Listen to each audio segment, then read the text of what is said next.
every decision of care has to be run by you? Okay, another post reminded me of this story. My mother was a nurse.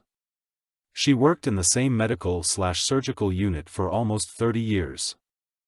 Every year a new set of medical residents would come through.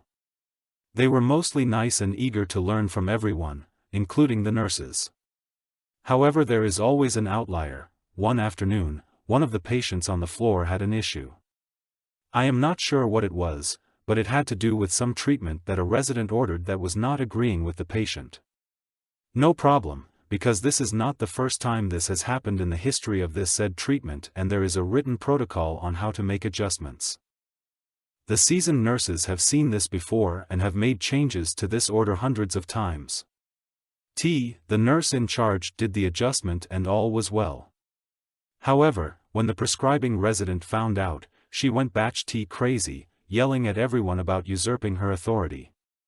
Then she said that any changes to care for her patients had to be approved by her first. Okay, game on. For the next week, this resident was paged for every single solitary thing. Especially when the resident went on nap break during 36-hour shifts.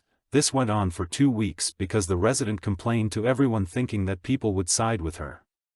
When she saw that the senior doctors or her fellow residents wouldn't back her up, she gave up and let the nurses use their judgment. Never mess with the nurses.